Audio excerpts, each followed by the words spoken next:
the back? Yeah. All right. We're good. It's, yep. Where do you go? Well, I don't know if he has a way that he's got it. Oh, it's already on. Yeah. Oh. All right. We're live. All right, so this is Matthew Tanner. For his thesis defense, I'm gonna let him decide if he wants to present first and then we ask questions at the end, or if you want us to when you're done with your introduction, we can address the questions then, after one, after two, etc. I was thinking maybe his questions come up, you guys could just ask them. I'm not gonna be put off by that. I don't want to welcome a free discourse. So. Right? Yeah. All right. Without further ado. So my project was Pseudo-Vampires in the 19th century vampire canon, draining life force by class. Pseudo-vampires in the way of not quite vampires. So vampire history, in literature, in monster studies, monsters are typically viewed as an other, a social outsider, and that monster is symbolic. They represent certain fears in society based on the time that they're written. So Frankenstein, for example, is kind of a symbol for a fear of science development. And we kind of still see that in movies today, like Terminator is fear of AI, fear of robots, fear of technology. Same thing. Vampires are special monsters. They're very specific. So they are a new form of monster in the Western vampire canon, beginning in the early 19th century. They are a more urban monster. So they're not found in caves. In this vampire canon, they are in city centers.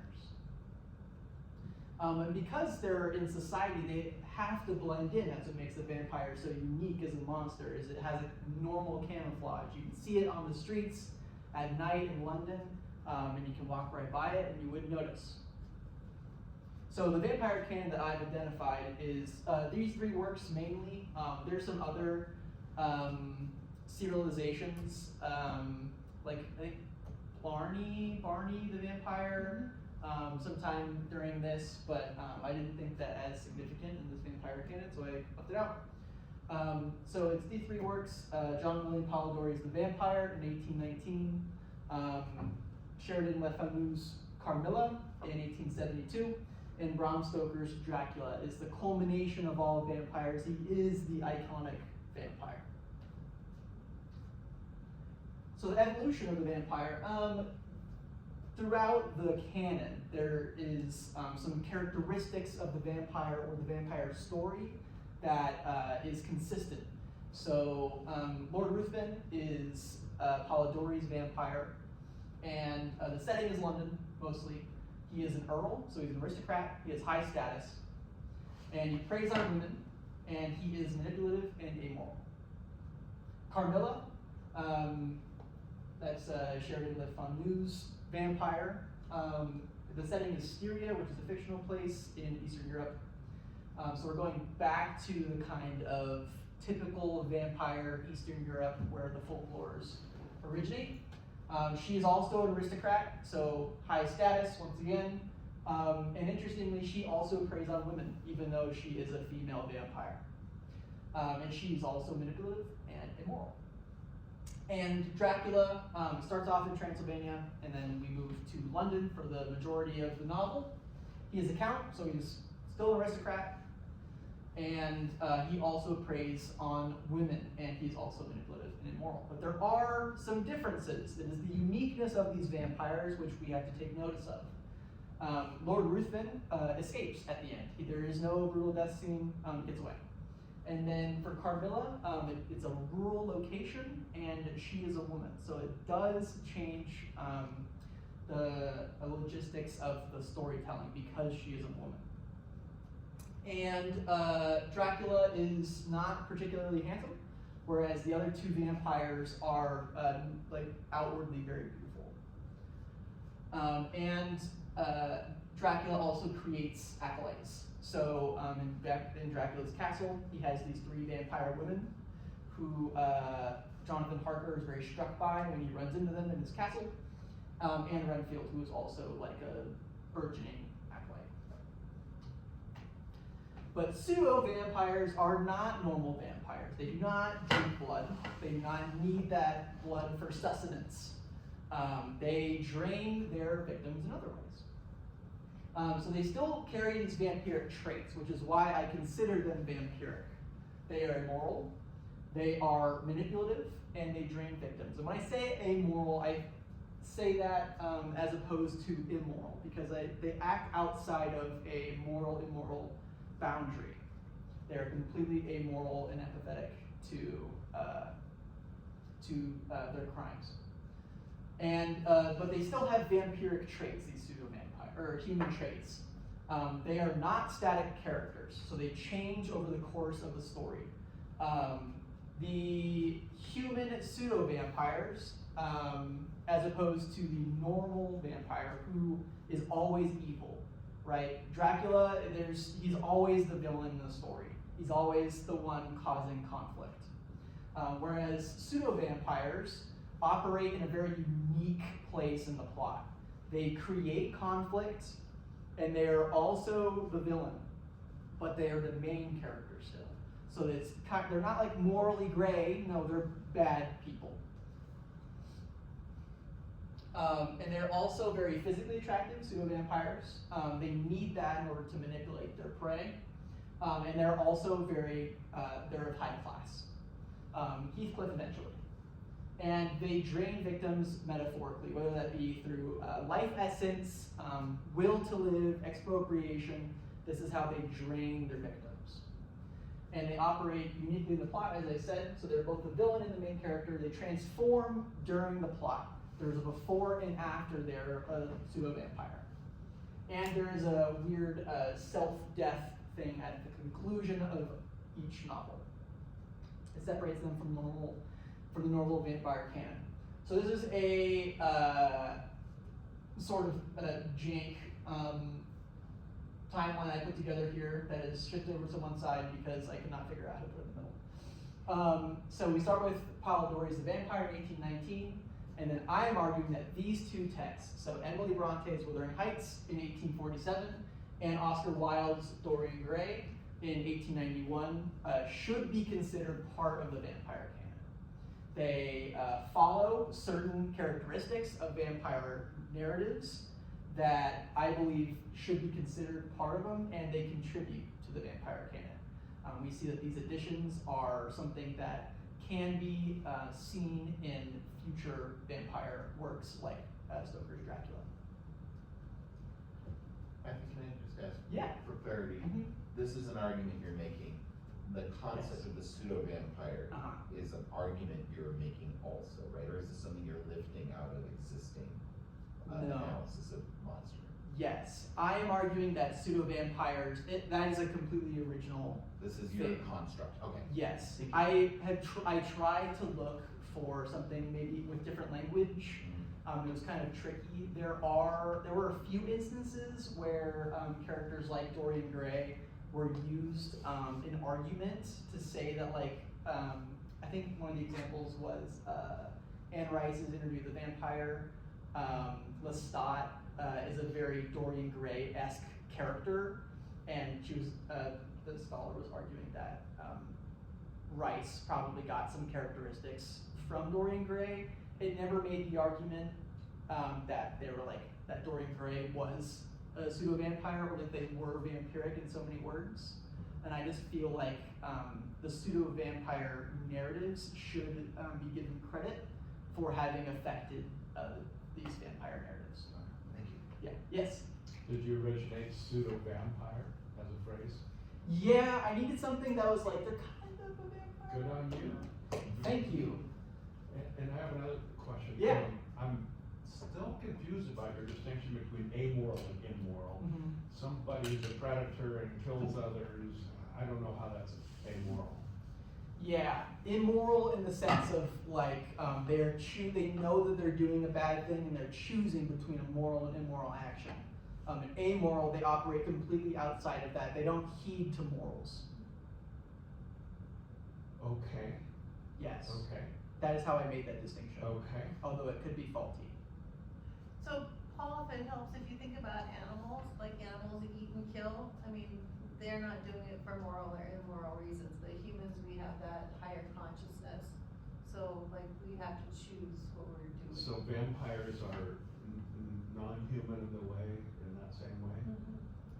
Yeah, kind of animalistic, bestial. They must consume people to live, whereas pseudo-vampires, they don't need that, but they still operate on that apathetic level. Yeah. So with the pseudo-vampires, you're arguing that, sorry, let me rephrase this. So vampires are amoral because they don't have the ability to differentiate between immoral and moral actions. Yes. It's their animalistic instinct almost. With pseudo-vampires, you argue that they're human in some ways, but they're still amoral like a vampire?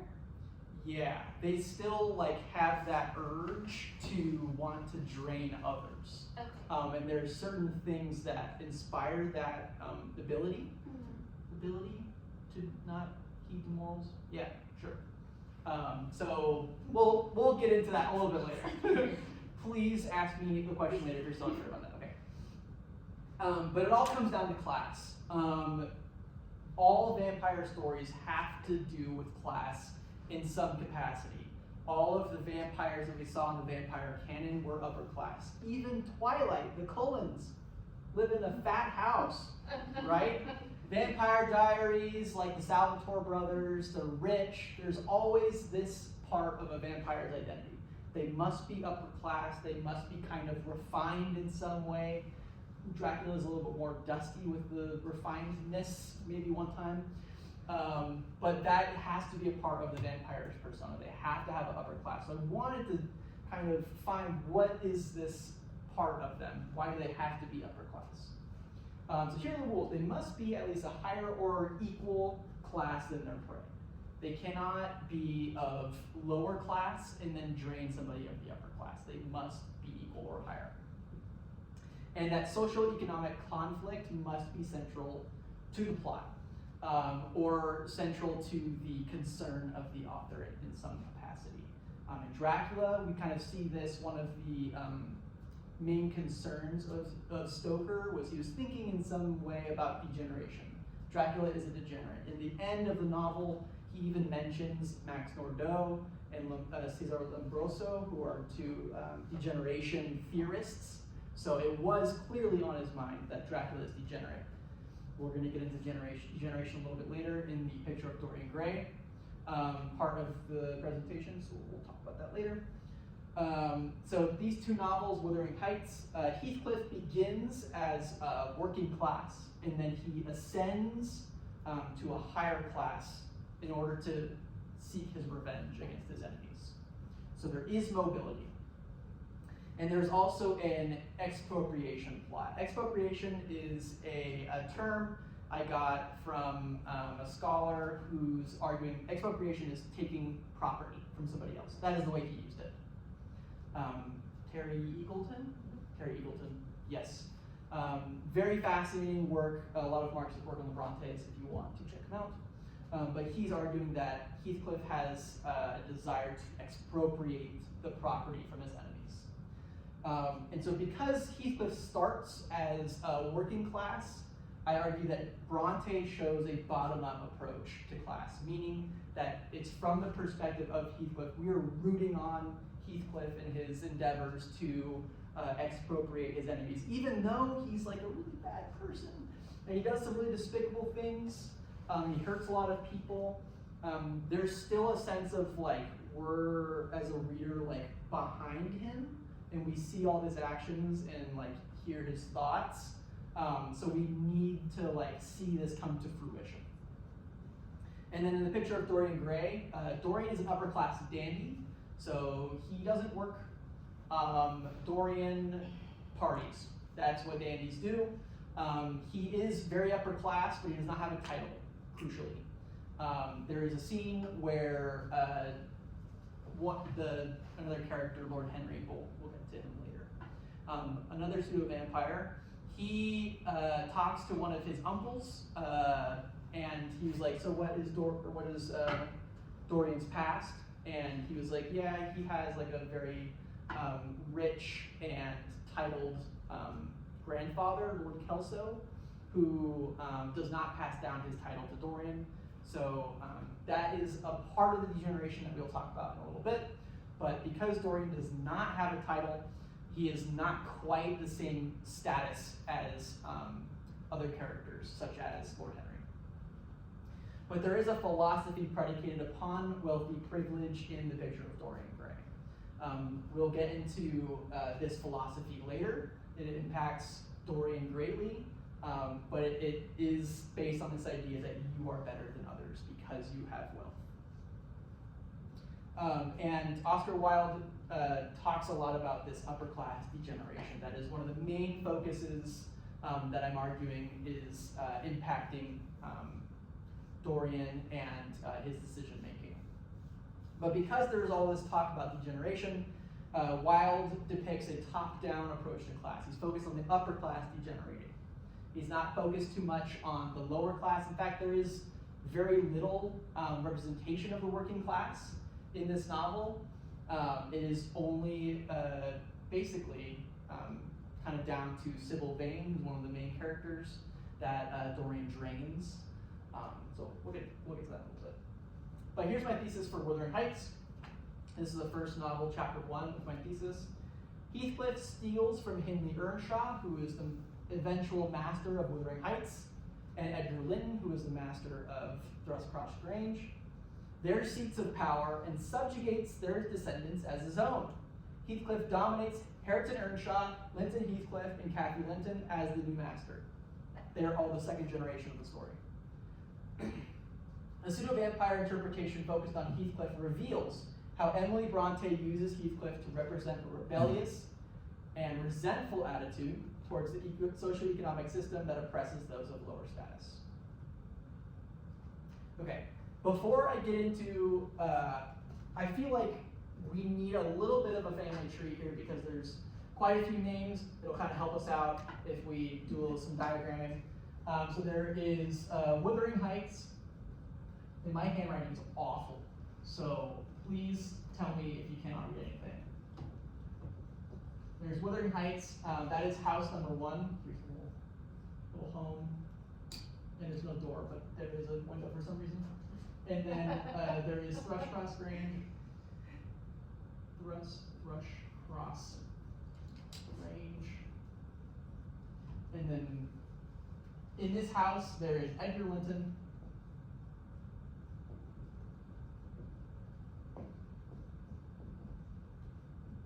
Catherine Earnshaw, and Isabella Linton.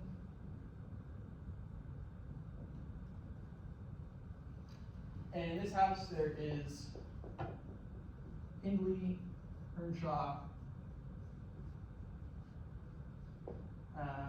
and Heathcliff. So Catherine Earnshaw and Hindley Earnshaw, you notice, have the same last name. They are siblings, and there's a point where Catherine Earnshaw makes the decision to marry Edgar Linton, which is important because the Thrushcross Grange is the estate of a very wealthy family. Edgar Linton is a magistrate, and he is part of the peerage. So he has class and he has status. It is everything that Heathcliff wants, because Catherine Earnshaw marries Edgar Linton because he has this class and status. She will be taken care of forever, because she won't have to want for anything. Heathcliff is not part of any of these families. You'll notice he only has one name. He does not have a last name. He was just picked up on the side of the road by the old Earnshaw, who was Hindley Earnshaw and Catherine Earnshaw's father. He dies early in the story. And so Hindley Earnshaw becomes the master of Wuthering Heights, and he is extremely mean to Heathcliff as a boy. There's some time jumps, and afterwards, Catherine Earnshaw moves in with Edgar Linton. They get married. They're happy. He's not happy. So he disappears for 3 years, and then he comes back a changed man. Everything that he wants is to marry Catherine Earnshaw. That is one of the main motivations for Heathcliff. So his transformation is is demonstrated by his appearance, first of all. So there's a before and after. As a boy, he is poor, he is gloomy, he's small, he's a farmhand. He works, he tills the fields, he helps the animals around the farmstead. The Earnshaws are a farming family. Okay, that's what they do. They're kind of like out in the countryside a little bit, whereas Thrushcross Grange is in a little better location and it's very upper class. So Hindley Earnshaw, although he is the master of Wuthering Heights, he is not of the same status as Edgar Linton. He is merely the master of this estate. But he's really mean to Heathcliff. He bullies him a lot as a child. He kind of wants to force him into this lower class. And so when Heathcliff returns, he's wealthy, he's authoritative, and he's strong. This is, and it's his motivations. He is too low class to marry Catherine. He knows this because there's a scene, which is actually kind of sad, where he's like listening in the room where Catherine is having a conversation with Nellie, who's one of the maids, and Catherine basically says, "Yeah, I love Heathcliff because he's my soulmate, but he's poor, so I can't marry him. So I'm going to marry Edgar Linton," and that sets Heathcliff off. That's why he disappears. So Heathcliff realizes, okay, I need class. I need some sort of power. So because he needs power of status to expropriate, which is to take away the properties, Wuthering Heights and Thrushcross Grange, he needs to transform. That is his motivation. He needs to become something else. He needs to become monstrous. He needs to become the pseudo-vampire. And then this is Heathcliff's, one of his quotes, where he's kind of laying out his plans to Nellie. "I want the triumph of seeing my descendant fairly lord of their estates, my child hiring their children to till their father's lands for wages. That is the sole consideration which can make me endure the whelp." The whelp is his son, Linton Heathcliff, who he uses basically to manipulate. Kathy Linton, who, yes, Kathy Linton is another character who shares the same name as her mother, Catherine. These two, down here, and this is Kathy. And it's actually further confusing because some scholars refer to these characters by different names.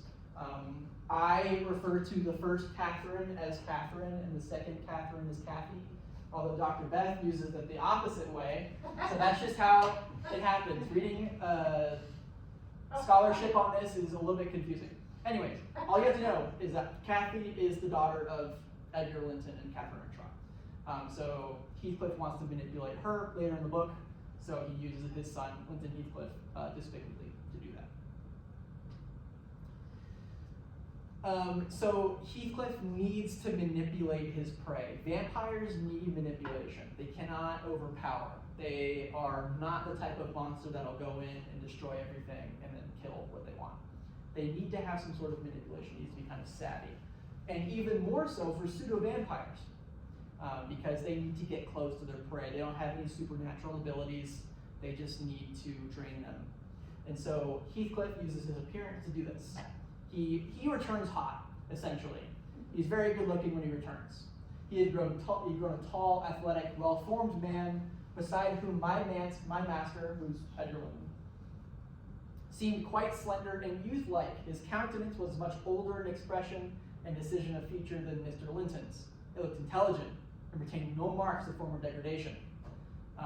This is something that Nellie, who's the maid, we see most of the story through her eyes. That is what she's saying about Heathcliff's changed appearance. And Heathcliff realizes, okay, I need to weaken the Lintons somehow. In order to expropriate Thrushcross Grange, you can't just walk in one day and be like, I'm going to buy the place. Edgar Linton's going to be like, no. And then that'll be that. So he needs a plan. How is he going to do this? So he manipulates the Lintons by division. He realizes if I can isolate them from each other, they'll be less strong. So this is something that Catherine criticizes Isabella.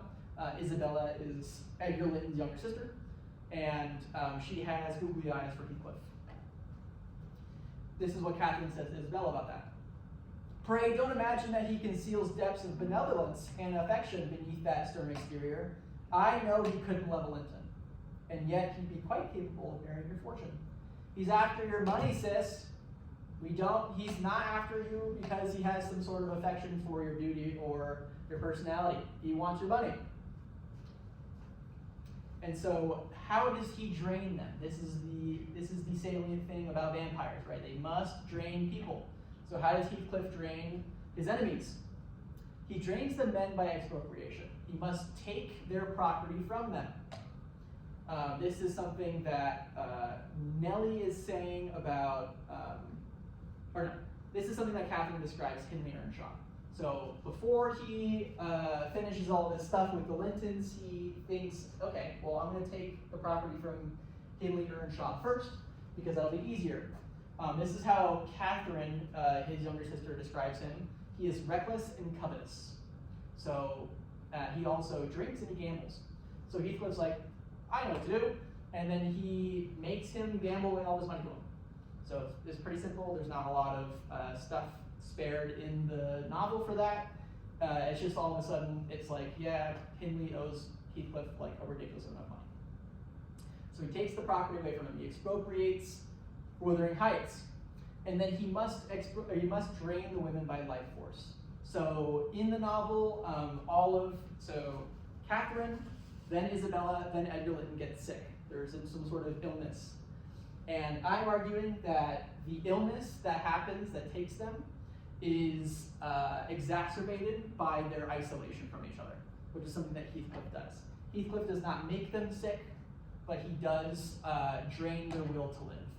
And so because he does that, they're at greater risk to succumb to their illnesses. This is at the beginning when Heathcliff is dividing the Linton household. And Nellie and Catherine realize that Isabella Linton is kind of changed. She is not kind of the nice girl that they knew previously. Ever since Heathcliff has been kind of around the property, they've noticed a change in Isabella. Isabella grew cross and wearisome, snapping at and teasing Catherine continually, at the imminent risk of exhausting her, Catherine's, limited patience. We excused her to a certain extent on the pleas of ill health. She was dwindling and fading before our eyes. I don't think that Bronte is talking about her illness yet, more so like she's not herself anymore. And so later in the novel, when Catherine gets sick and then dies, and then Isabella gets sick and then dies, and then Edgar Linton gets sick and then dies, there's a pattern. Ever since Heathcliff returns from his 3 years away, he enters their lives, he isolates them from each other, and then they expire. And so then there is the inevitable death scene with the pseudo-vampire. So after Heathcliff wins, essentially, Hindley Earnshaw, he gets his property expropriated and then he dies. Edgar Linton, Catherine Earnshaw, Isabella Linton, they all are isolated and then they die. So Heathcliff is the only adult remaining, and he's wealthy, and he takes both properties, and he wins. And there is this really sort of like sad feeling at the end where he realizes that like, okay, what do I do now? Like that was everything I've ever wanted. He was motivated, stimulated by this need for revenge against his enemies, those who oppressed him because of his class. So what do I do now? And this is a quote from him: I have lost the faculty of enjoying their destruction. They are destroyed. There's nothing more to consume. And I am too idle to destroy for nothing. There remains Hareton Earnshaw, who is Hindley's son, Heathcliff's son, lived in Heathcliff. He ends up dying because he's sickly. And then Kathy Linton. And those two remain, but Heathcliff doesn't have any beef with them. He doesn't see a need to want to drain them because they haven't harmed him in any way. So then there's this really interesting scene where Nellie is talking to Heathcliff, and Heathcliff's like, yeah, I don't really feel it anymore. I don't have any need to continue.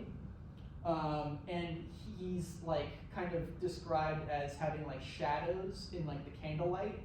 And this is what Nellie sees. I cannot express what a terrible start I got by the military view. It appeared to me not Mr. Heathcliff, but a goblin. And in my terror, I let the candle bend towards the wall and it left me in darkness. So there's this weird description by Bronte where he's like kind of morphed by the candlelight And I interpreted this to mean that he was transforming yet again. He's no longer the pseudo-vampire. He is changing form once again into a human because there's no more motivation to destroy, to consume, to drain. Yeah? If he like destroys people like for enjoyment and also revenge, like how is that amoral? Wouldn't that be like, it's not just like an animal impulse, it's like he's choosing to do it because he enjoys it. Yeah, I don't think he's not really like enjoying this. It's kind of like a necessity for him. Like his entire motivation for life is to drain these people. And then once that is over, he dies. Mm. So it is kind of tied to his life force in a way. Okay. Makes sense. Yeah.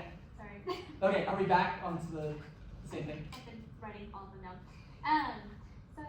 So does Heathcliff's ability to feel and utilize his own emotions change the immortality like that? But I guess I suppose like when we get into Dracula doesn't really have any emotions that we know of. There's nothing from his point of view or from anybody else's point of view, kind of showing the misery like with Heathcliff. So would you say that alters in any way his ability to be a pseudo-vampire, or does that make him more of a pseudo-vampire? What, the amorality? In his emotions. Okay, yeah. Heathcliff is rather emotional during the story. When Catherine dies, he's like pretty distraught because that was like one of his reasons for doing everything. Not that I think that he was like overly conscious about why he's doing all these things. He just knows like I need to get back what I want. And with Dracula, we can interpret kind of his like moods and stuff. We know that he wants new property in London so that he can feed on a new population. Maybe he's lonely in the castle. So that's my answer for that. Yes. I have a fun question. Okay. This is actually gonna tie your stuff in with her stuff. So the one time in Wuthering Heights that the word vampire is actually used in the description of Heathcliff, if you read the whole sentence, he's, they mention him, maybe he's a vampire, and they also say maybe he's a cannibal. So there you go, non-reported cannibal. Woo-hoo!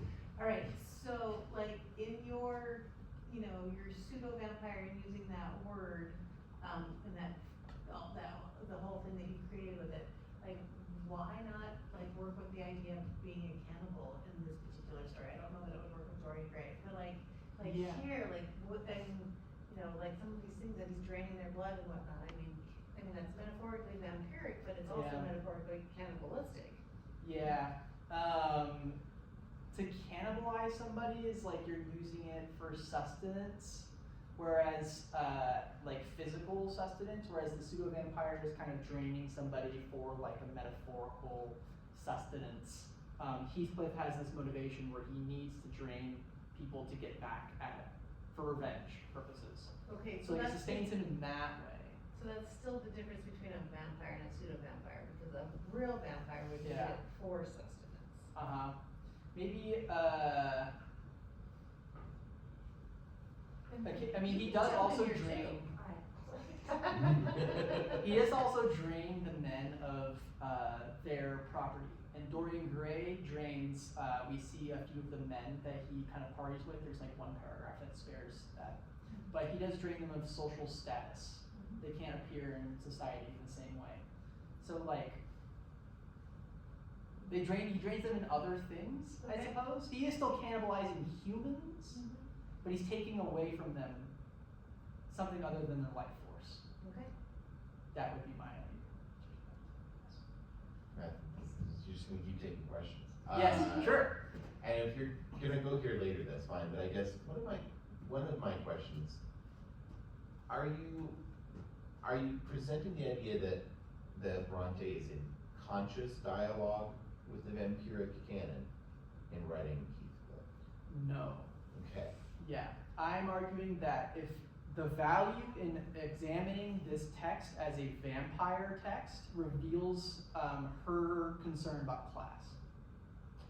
And so you're grounding the argument that like what Polidori or the Fanu are doing and what Bronte is doing, the reason that they sort of come together is because they have a shared interest in class as this sort of motivating monstrous element. yes, in a way, though perhaps not consciously. When they're in the vampire canon, when they're writing vampire stories, it does have to do with class, because the vampires need to be of this higher class to drain those of lower status. Although I don't think that, like, Le Fondue, although actually, I don't know if it's for certain about Le Fondue, but I do know that Polidori was conscious of this because he based Lord Ruthven off of Lord Byron. And so he did have some reservations about him using his class in that way. And I would, if I was doing a dissertation, I would totally go into that because I would love to examine their closer relationship. But I'm not doing that kind of biographical examination on the authors, although I would like to look at that more. Okay, thank you. Yes. Okay. Yes. Sorry. Yeah. Okay. Would you say, it might be getting to it, are pseudo-vampires made or born? Like, what would you? Yeah, so pseudo-vampires are not born, they are dynamic characters. So there is something that happens in their lives that changes them or forces them to change. Yeah, so with Heathcliff, he's changed by this overwhelming motivation to expropriate and drain those who have oppressed him because of his class. With Dorian Gray, it's a little bit different. We will get into that in a second. Yeah. Okay. So some of the additions that Wuthering Heights I've identified that could be contributed to the vampire canon. There's this focus on properties. Dracula, perhaps strangely, it begins with him like calling up a lawyer to find property for him in London, which is kind of funny because like if you modernize it, then you can just almost imagine Dracula sitting in like a high back leather chair, and he calls up somebody. He's like, "I would like the property in London. It's a nice area," which is a little bit silly, but it is focused on his desire to have property in this new area in London. It's modernizing it, or like in a western city, right? So there is this focus on properties that Wuthering Heights does talk about a lot. Between these two properties, Wuthering Heights and Thrushcross Grange, they are very symbolic in that they stand for a difference in class. And you can make that argument for Dracula too, because he goes from a castle to like an estate in London, right? High class, they are no longer living, aristocrats no longer live in castles. They live in big estates in the city now. And then there's this hyperfixation on a desire object, which you see in Carmilla. Carmilla has this fixation on young women. She finds Laura in that eventually, but she also has, there's like stories of like other young women that she's drained to. So she's she's hyper-focused on one desire object at a time. We see that with Dracula as well. He turns people. We see that with the vampire women. He has a fixation on Lucy, and then when Lucy Westenra is drained, then he focuses on Harker. Similar to the way that Heathcliff is hyper-focused on Catherine. And then there is a class concern of a developing middle class. In Wuthering Heights, Heathcliff is like a developing representative of the middle class. He goes from the lower class, the working class, and he ascends to an upper class. It's not really something that's typical of 19th century. You're either working class or you're upper class, and you stay that way. Dracula also has this representation. The heroes of Dracula are a group of professionals. They're doctors, they're scholars, they're lawyers. This is the professionals are like the way to the future, essentially. Okay, picture of Dorian Gray. So we're moving on, this is chapter 2. This is where I start in my introduction. There is a lot of really interesting discourse happening at the end of the 19th century when it comes to violence. So, Dr. Jekyll and Mr. Hyde, raise your hands, those of you who have read Dr. Jekyll and Mr. Hyde. Okay, so it is about this man, Dr. Jekyll, who creates this serum to transform himself into, well, he creates the serum so that he can draw out all of the bad qualities of himself. All of the violent and frustrating qualities that he doesn't want.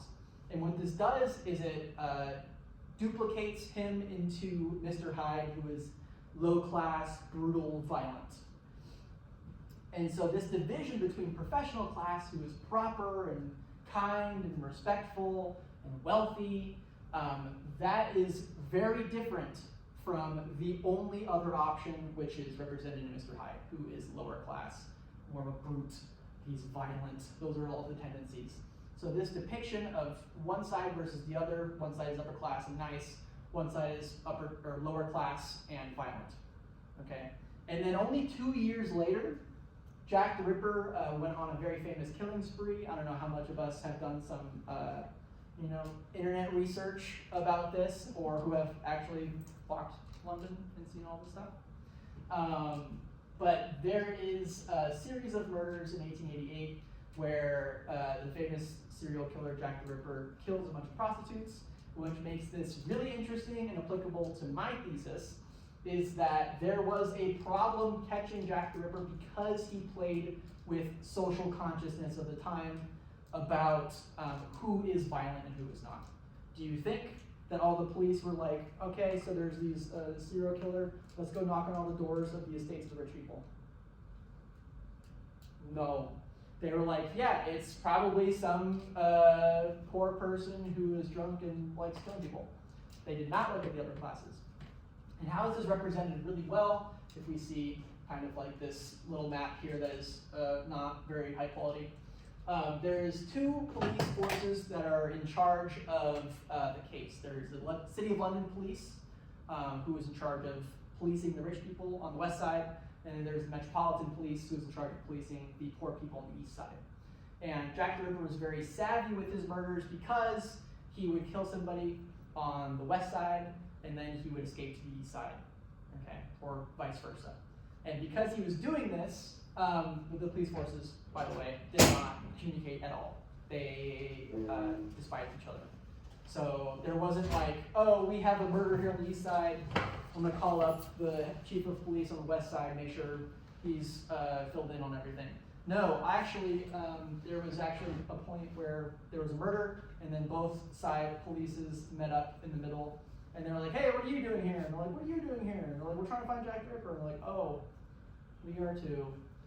So that only highlights their lack of communication, and the 2 police forces not communicating and trying to find somebody on the other side was impossible. Because they had this idea that the poor they are the ones who are most likely to commit these crimes, not the rich people. And so Dorian Gray kind of plays on this a little bit, because Wilde depicts a very wealthy gentleman who is violent. So because of this, the theory of degeneration, which is the theory that Max Nordau created in 1895, where he argues that the upper class is degenerating behaviorally. Because they're degenerating in behavior, that means that the culture is deteriorating as well.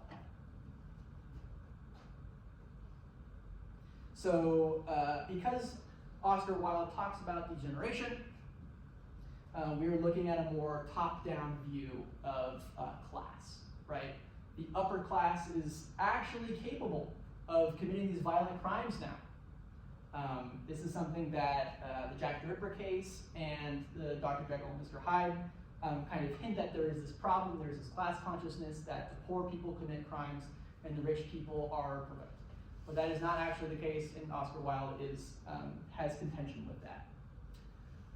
So this is one of the, a quote from Max Nordau's Degeneration. The peasant population and a part of the working classes and the bourgeoisie are sound. I assert only the decay of the rich inhabitants of great cities and the leading classes. They are the ones that are deteriorating. And perhaps this is because he has this idea that they start so high morally, and so there's only one way to go, it is down. In any case, the picture of Dorian Gray does represent Dorian as somebody who is degenerating. So this is my thesis of the picture of Dorian Gray, chapter 2. Oscar Wilde's concern over the degenerating upper class in British society is represented through Lord Henry's disease-like philosophical influence over Dorian, and Dorian's own amoral pseudo-vampire transformation, which culminates in Dorian's violent criminal behavior. Now, Lord Henry, I'm arguing, is also a pseudo-vampire.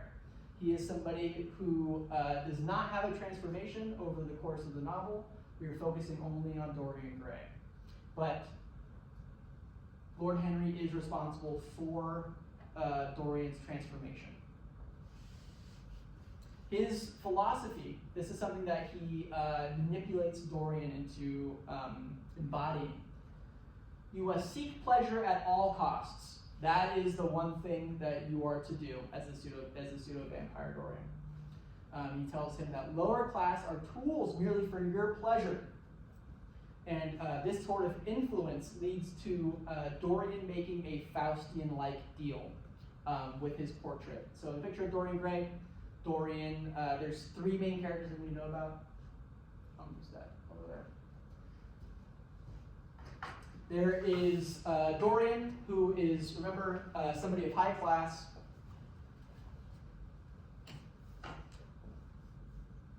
And then there is Lord Henry, who is a lord, so that is very important. He is the highest class character in the novel. And so with this comes status and his ability to manipulate. And then there's Basil Hallward, who is a painter. An A. Sure, it's an OA. Basil Hallward, who is a painter, and he is the one who paints the picture of Dorian Gray. And Lord Henry and Dorian, they go outside, they chat, and that's really all it takes for Dorian to be completely enthralled to Lord Henry's philosophy. And when they come back in, they see that Basil's painting is done of Dorian, and they're both like, wow, this is like the most beautiful painting ever. And Lord Henry's convinced Dorian that the most important thing about him is his beauty. Your vanity is the most important thing about you. And so Dorian's like, oh, you're right. I wish that I would never age and that my portrait would instead. And so that is a Faustian-like deal that is created. Dorian is Faust. He is the one who is trying to gain some sort of supernatural power. And then the devil in the Faust, Dr. Faust, is Mephistopheles. And so one of the scholars argued that Lord Henry is the Mephistophelian character. That's always hard to say. So those are the rules in the thing. And then the supernatural reward that Dorian gets for making this contract is that he is now physically immortal. He does not age. We actually don't find out if it would actually just he would live forever. But he appears very young forever. And then this is Lord Henry's creed. This is the overall his philosophy that he wants Dorian to live by. The real tragedy of the poor is that they can afford nothing but self-denial. He's arguing that the poor people, they cannot afford to live for pleasure, and so they can only deny themselves. And he says that is a pity, but that's just the way things are. He says beautiful sins, like beautiful things, are the privilege of the rich.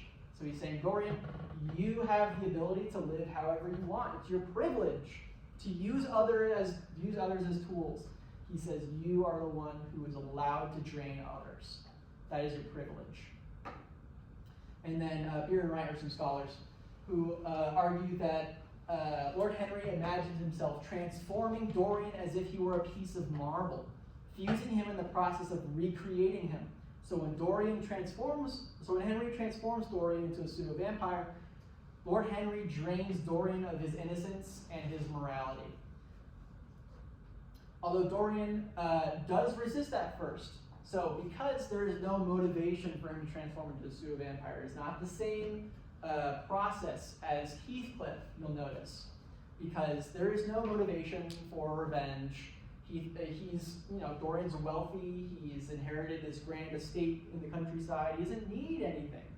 So why is he transforming? Well, he's being manipulated by Lord Henry. So this way that he transforms is set in a series of steps.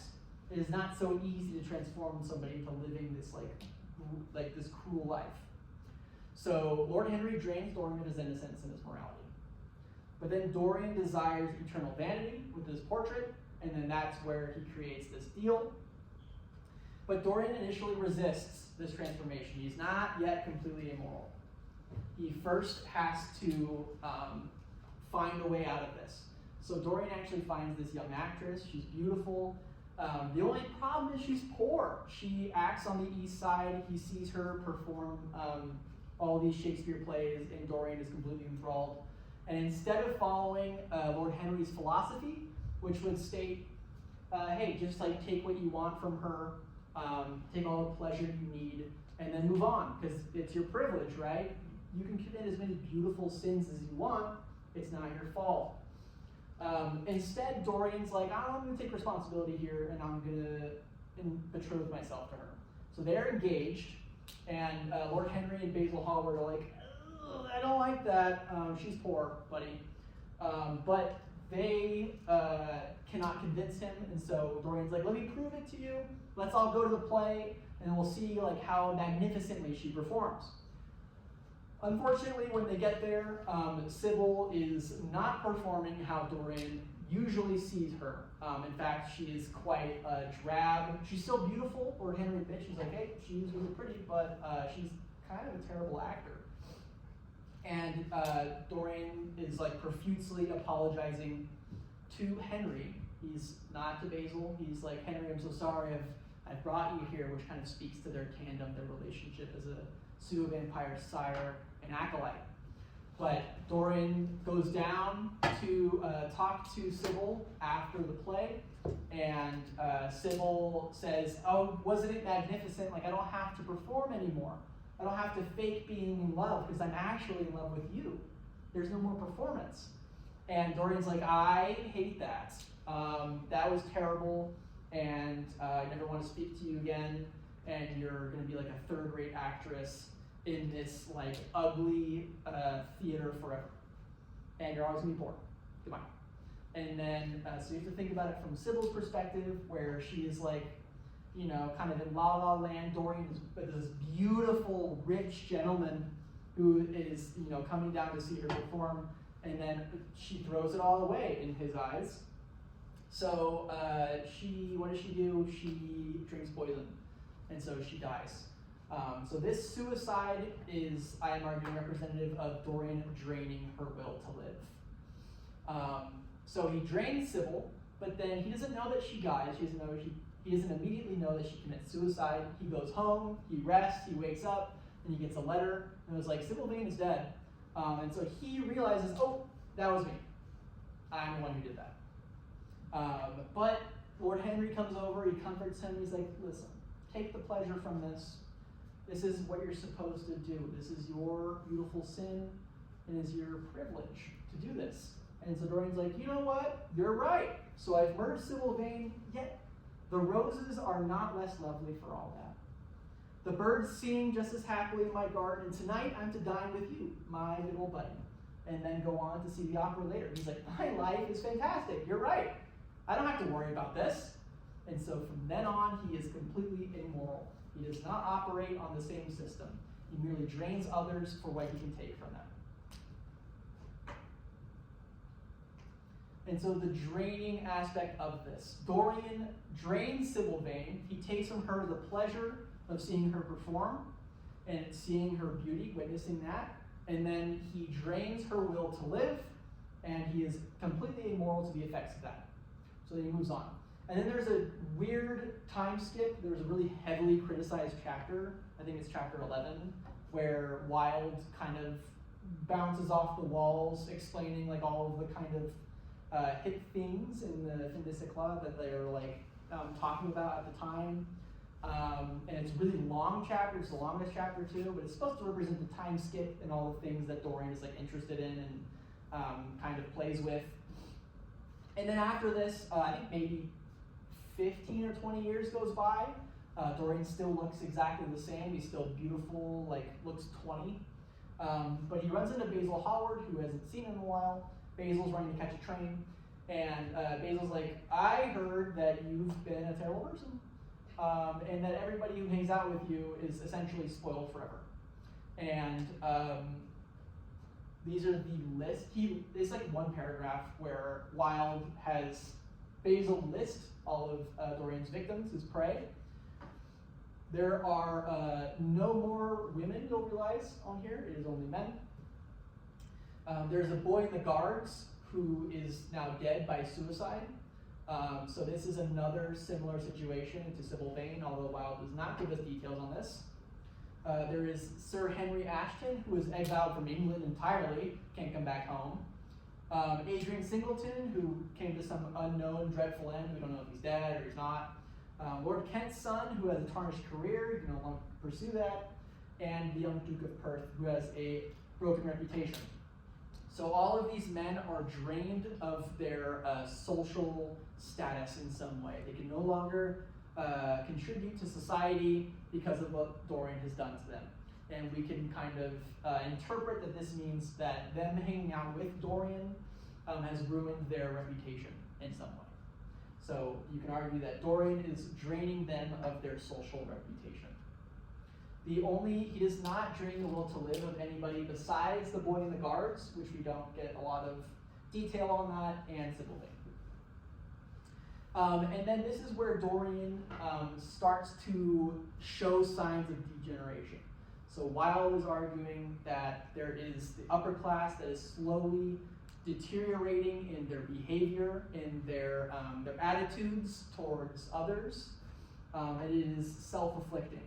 So he shows this by having Dorian becoming more violent. He murders Basil because he's like, you know what, Basil, why don't you come up and look at my portrait? And then he reveals the portrait behind this like really grand curtain. Thank you. This big curtain, and then he sees that the portrait is like changed somewhat. Dorian is older. He has like blood on his hands in the portrait, and it's like kind of like going on the ground now. And he's got like a sneer on his face. So this is supposed to reflect all of Dorian's horrible deeds as a pseudo-vampire. And Basil's like horrified. He's like, "What have you done?" And Dorian responds to this by stabbing him with a knife. There is no subtle pseudo-vampire manipulation. He's not draining him in any way. He is just killing him brutally. So this is supposed to represent his degeneration. From a pseudo-vampire acolyte to criminal degenerate, he murders Basil Hallward. He also starts with an opium addiction. They sees him going to the east side in his carriage, and he smokes opium. And he also shows this violence in his portrait. At the end of the picture of Dorian Gray, Dorian is like, yeah, I'm gonna go check on the portrait upstairs. It's about time. I haven't looked at it in a while. I want to see what it looked like.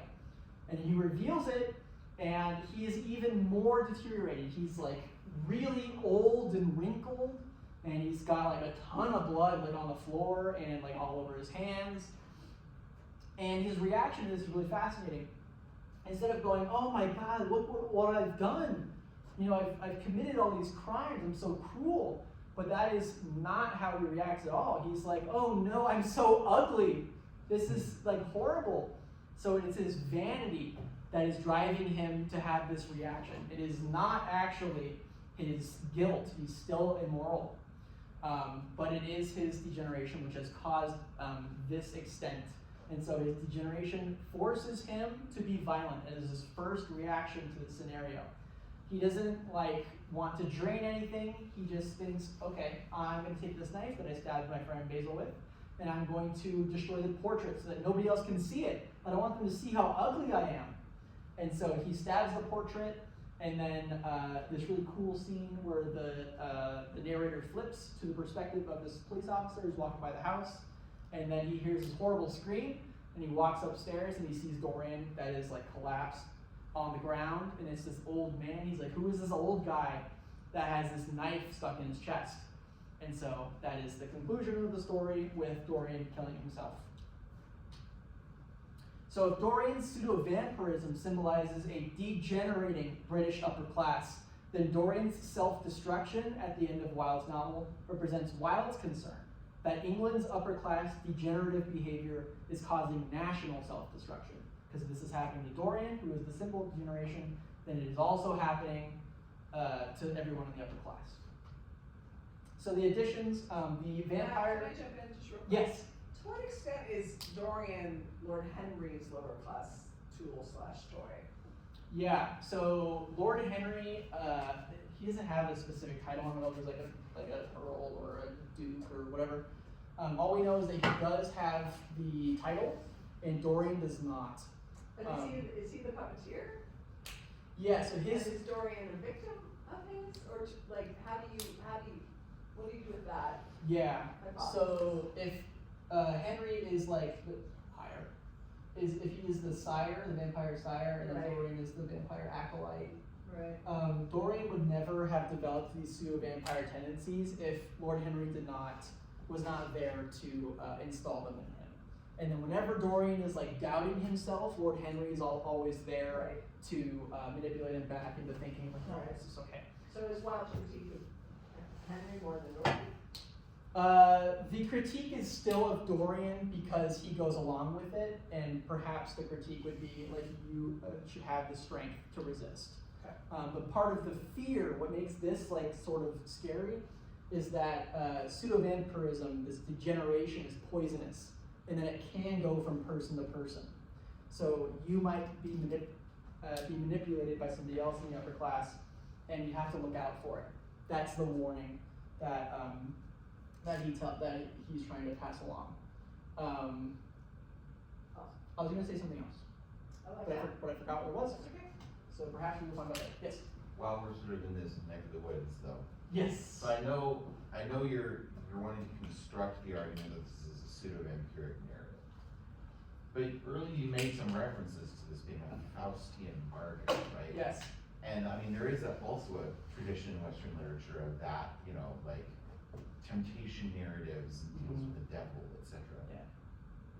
Why are you reaching for a sort of a vampiric analysis instead of a more diabolical analysis here, right? Of like what's happening. Why does the vampire feel like a better fit for Dorian than something more devilish, I guess? Yeah. So first of all, I only included the Faust part because there's so much so many references by the scholars in this field to Faust. It was kind of crazy. There's like 10.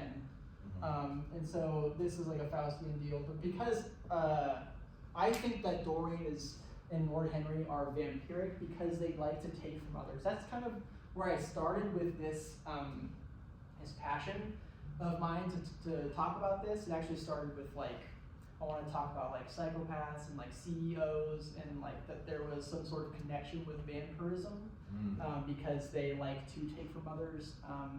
I think actually Marx uses the term vampire translated, so I don't actually know how like one-to-one it is.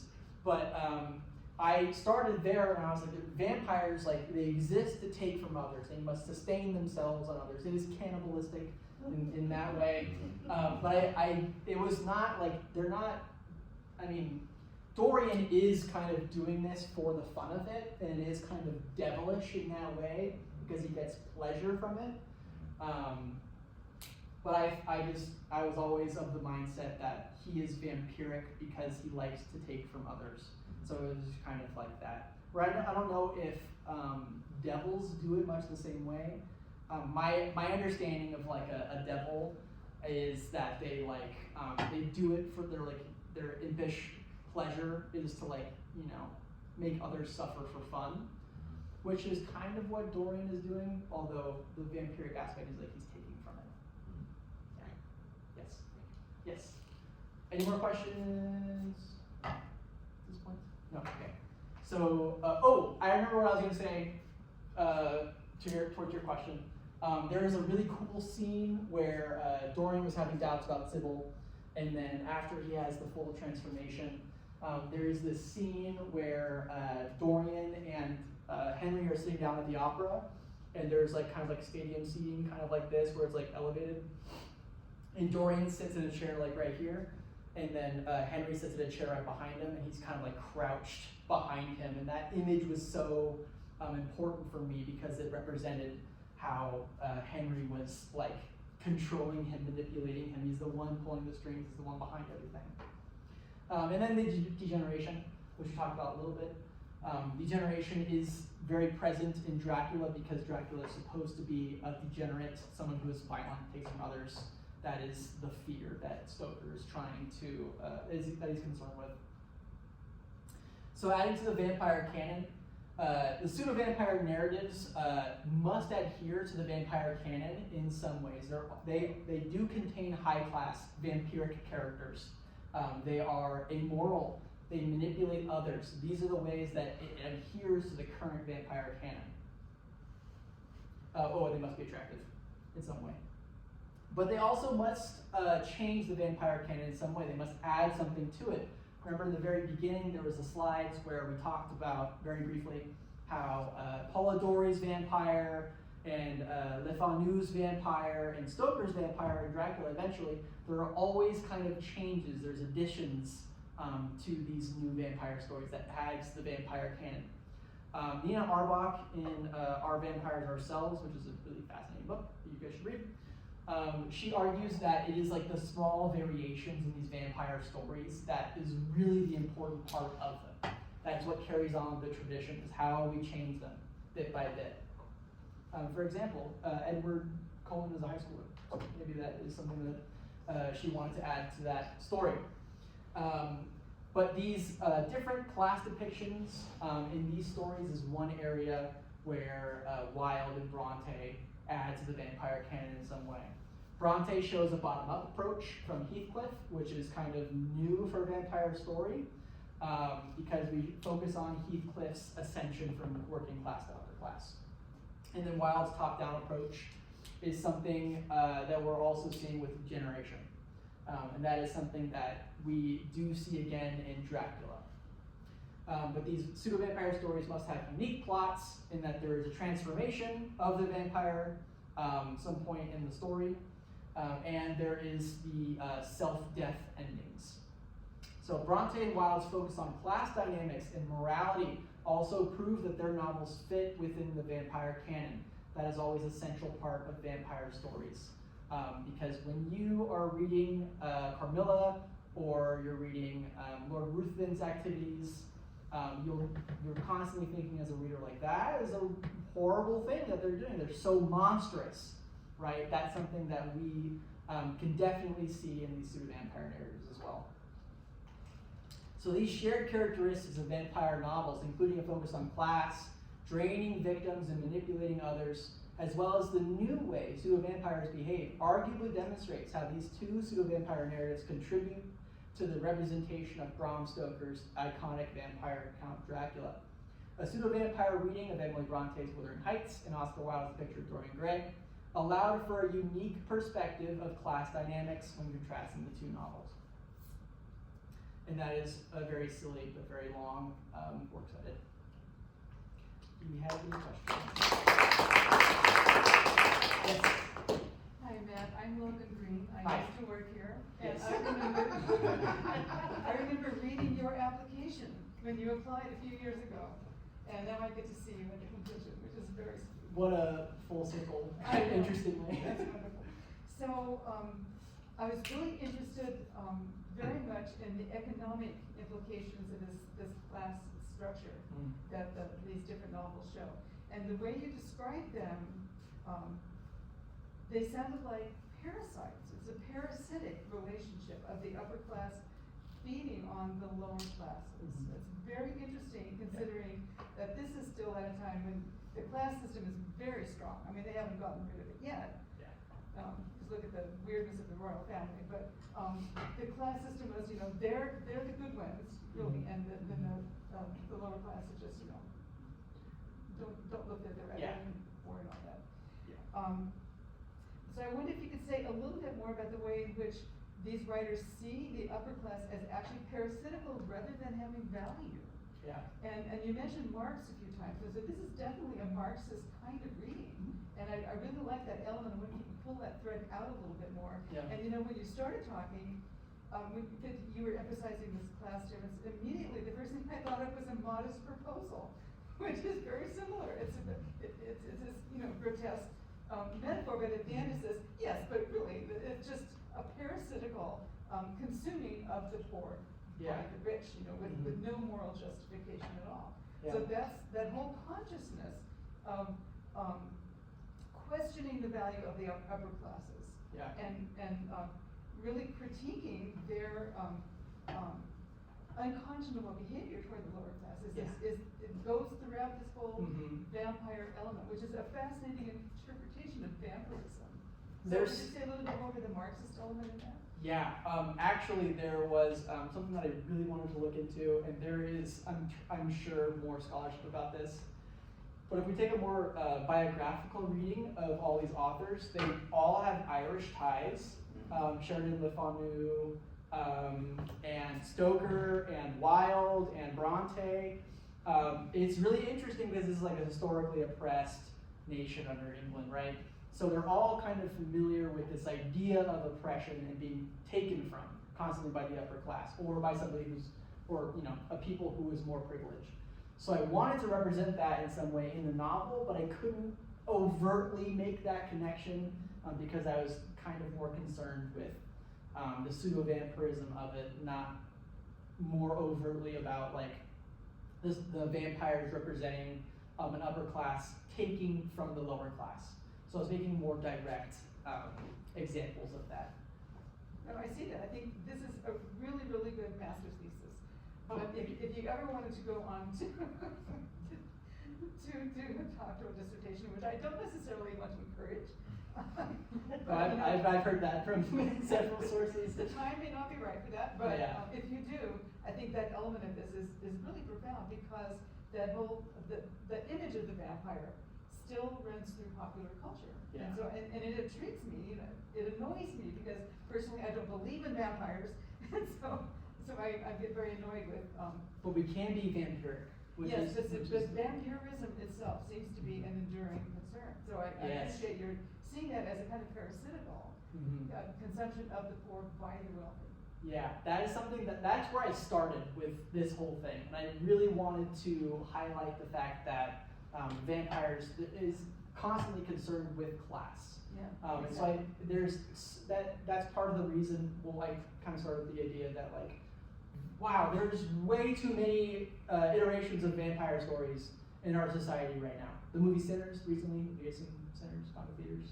It's awesome, it's so cool. Very traditional representation of vampires.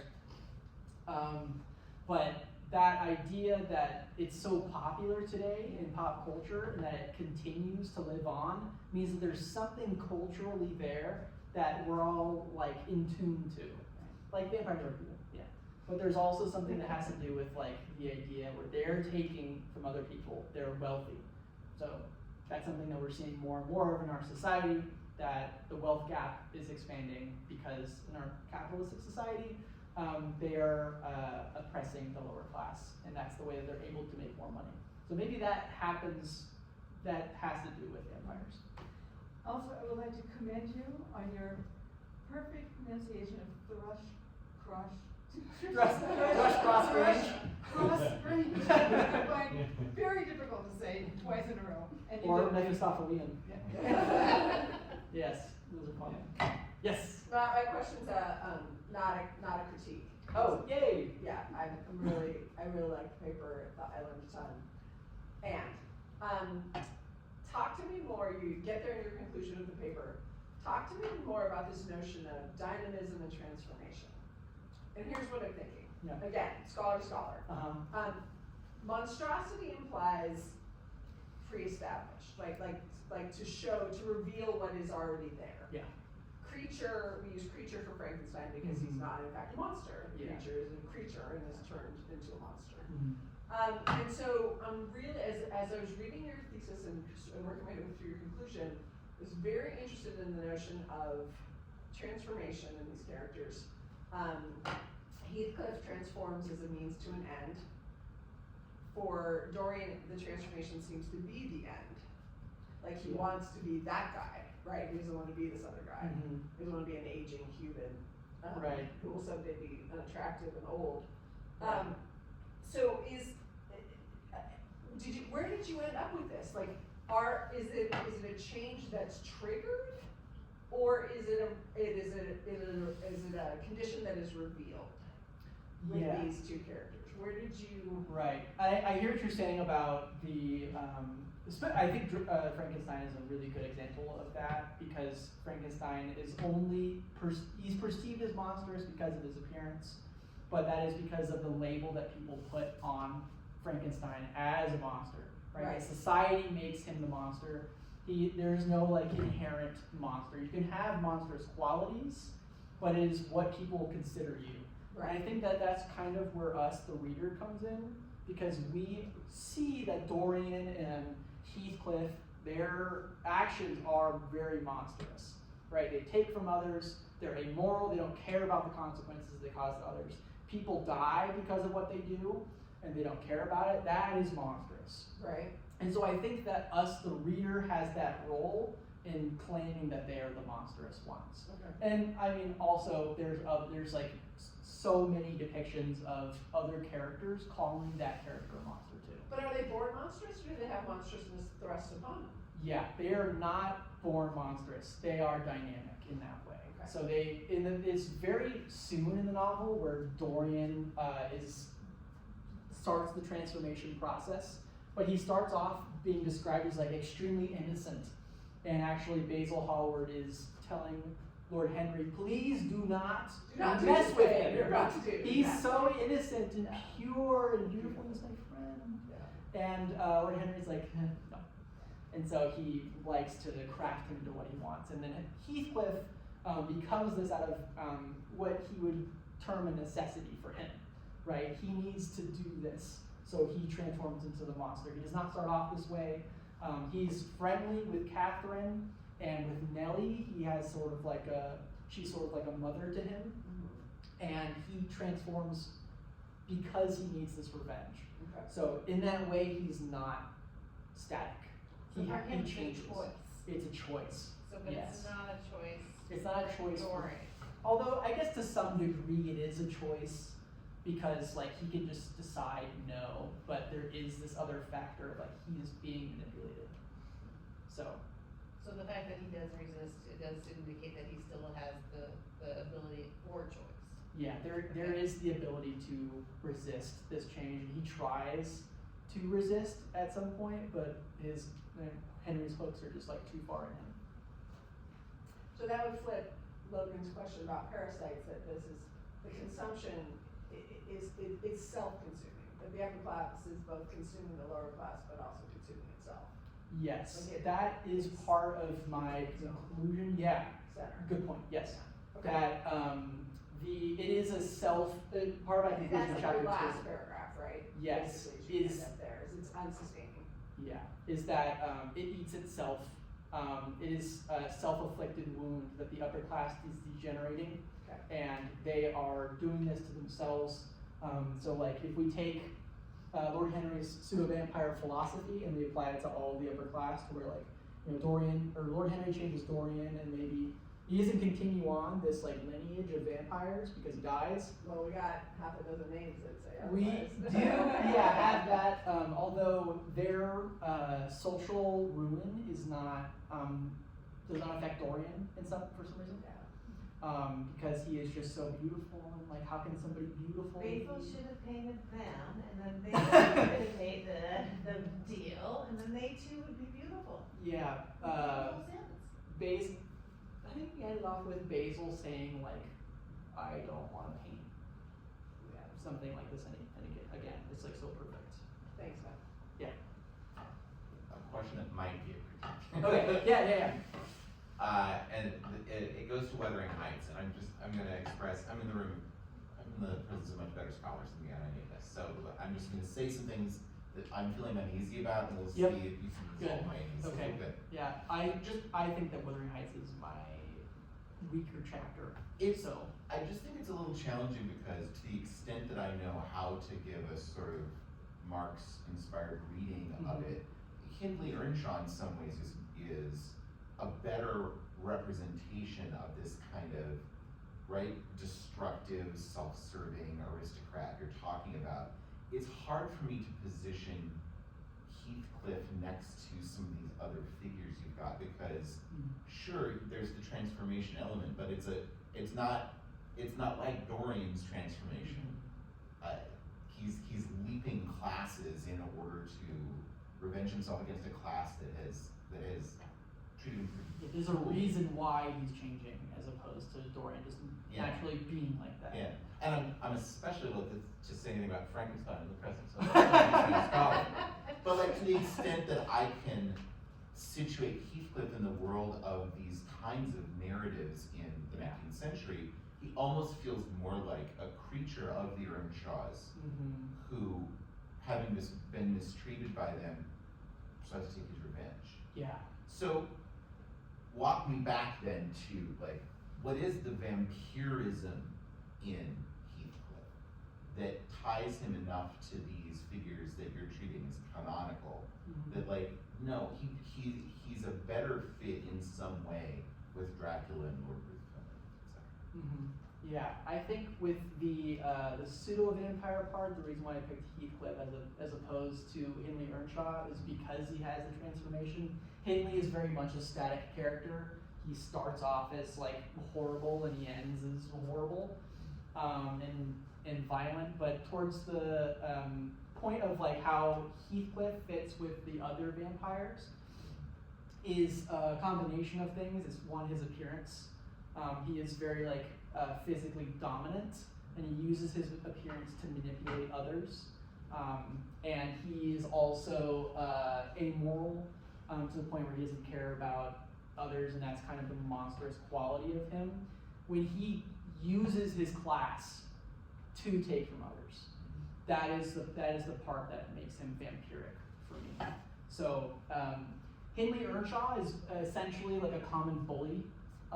He doesn't actually use his status for anything, and he does not drain others. He is merely a bully that hates Heathcliff for. Heathcliff is like a runt off the street who infests the Wuthering Heights house, and then Hindley Earnshaw wants to right his, or maybe justify his power as the master of Wuthering Heights. He's also not an aristocrat. He is merely the master of a yeoman family. So they're farmers. Yeah. I see a vampiric element also in Heathcliff in his relationship with Isabella. You didn't dwell on that, but you mentioned early the extent to which these victims are female. Yeah. And that definitely is a characteristic of Wuthering Heights, and you really see that in Heathcliff's decision to marry her solely for vampiric kinds of reasons, solely just to suck all of her resources. Yeah. Leading to death. Yeah. Hindley Earnshaw also does show a lot of emotion when his wife dies. That's kind of the reason why he's even soured even further, and the reason why he like drinks and gambles. Is because he's like so hurt by this thing. But to answer your question, I guess to sum it up, is that Heathcliff is vampiric because he uses all of the common markers of vampires. His appearance, his manipulation, his immorality to commit these deeds, to drain others. Yeah. Yes. This isn't so much with like the Marxist economic, but I just wanted to touch on it a little bit. So the mention of the Irish ties you pick up, anything further or have further observations through like a post-colonial other lens, and how does the otherness of Heathcliff compare? I'm assuming I haven't read Dorian Gray, but I'm assuming he's English. How would that alter your readings in any way? Yes. Okay. So that is something that is very important for Dracula. He is a foreign other, and more than that, he is a wealthy, old aristocrat foreign other. It is kind of like a dying breed in Europe, where royals don't. Well, royals do, but aristocrats do not live in castles anymore. They live in estates. But Heathcliff is he's a gypsy, so he belongs to England. He's a foreign other in the sense that like he was not a part of society in the same way that everybody else was, like either as a worker or as a means of production or as the owner of production. So Heathcliff as a gypsy is outside of that, and then when he is thrust into this as a child because he's abandoned, it's not really explored in the novel, but he is an other in that way. Dorian is not othered to that same extent. He is an other amongst the upper class in that he's a dandy. So he's different from other members of the higher class that have some sort of job. Lord Henry's also a dandy, and he kind of manipulates Dorian because Dorian he aspires to be like Lord Henry. Lord Henry has this line where he's talking to his uncle about how his own older brother, Lord Henry's older brother, is like in charge of like all the family finances, and Henry's like, yeah, my older brother knows to like send his like underlings for me when he needs me, but they can never seem to find me. So like they're a dandy in the sense that they are separate from responsibility that normal people of the upper class have to deal with. He's also a second son. He's also a second son, which Yeah. means at this point in time, you don't have to do anything. Yes, Ron. You mentioned Dr. Jekyll and Mr. Hyde as a sort of class consciousness, but I feel like it also ties into their discussion of the self-inflicted monstrosity of the upper class and this dual representation of attractive versus ugly. It feels like it could almost count as a pseudo-vampire itself. I don't know, it's been a while since I read it, but yeah, it feels like it connects to a lot of things. Yeah, so one of the novels that I was like, could it be a vampire novel? Could it be a pseudo-vampire? But it would be if Mr. Hyde wasn't just like a brutal killer, and like if Dr. Jekyll used his upper class in some way and his good appearance to drain others, or like to get close to his prey, and then Mr. Hyde would drain others. If he did that instead, then it would kind of represent it would make itself a good story for a pseudo-vampire reading. Yeah. Good question. Yeah. I'm sorry. Ask as many questions as you want. Okay, so I just wanted to kind of know your thoughts on how the urban or rural locations would impact each pseudo-vampire, and if you had any observations while you're reading and doing your research. Yeah. Do you mean like how would that affect their narrative if both of these characters were in a rural setting? Narrative, or if there are any further implications, like with Heathcliff, I would assume that he wouldn't have been able to take over both houses if it was in an urban setting, because they were so isolated, and that was part of his manipulation tactic.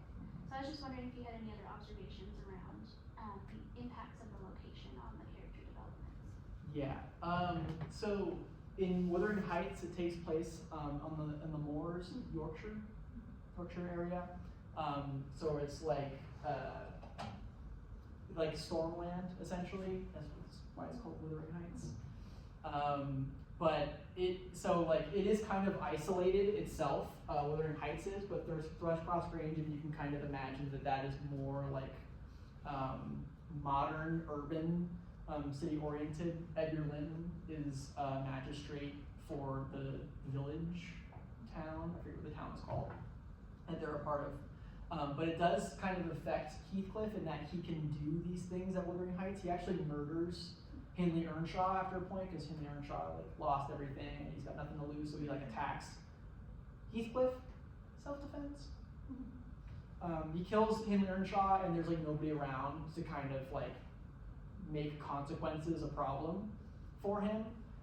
So he just tells the servant, Joseph, he's just yeah, get the body back, right?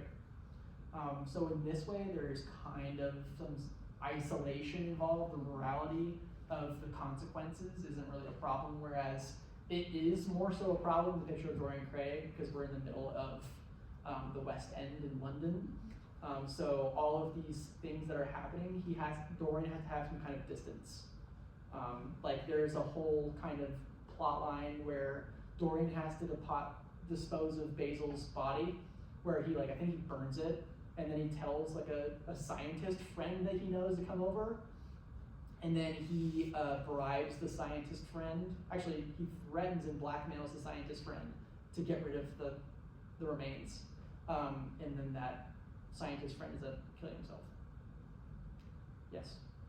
Sorry, I just thought it was completely separate. Yes. I'm so sorry. Would you say, you were talking about the sire with Lord Henry and Dorian. Would you say that Heathcliff had a similar sire bond to Harrington? To who? To Harrington? To Henry's son? No, because Heathcliff despises him and wants nothing to do with him. The vampire sire acolyte relationship has to be one of devoutness. So Dorian has to choose. He has to want to follow this kind of belief, right? He can't just take his behavioral signs or direction from Hindley, instruction, I guess. And I mean, Hindley doesn't really teach him anything. He just teaches brutality, I guess. Well, But I think the main motivation that he takes from both Hindley Earnshaw and Edgar Linton is that they have power. They have status. One of the scholars that I was reading says that they use bodies. So they have the authority to give instructions to others. And Heathcliff sees that and he recognizes that as real, true patriarchal power. And so that's what he needs as somebody of the upper class. He needs that status to move people. Yeah, that's a great question. Any other questions about Twilight? Yes. So many. All right, well, thank you. What happens now is everyone leaves the room except for the three of us on the committee, and we have a discussion, and then we'll call, and you can all come back in, and then we'll We call Matt, we should call him just now. Yeah, okay, Matt, and then after that, you guys can connect with him and whatnot, okay? Yeah. Right. I was like, where's my phone?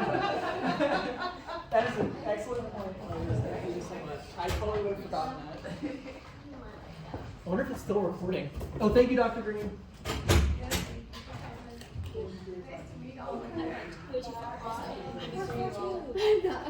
Nice job, Matt. Take care of those, head bars.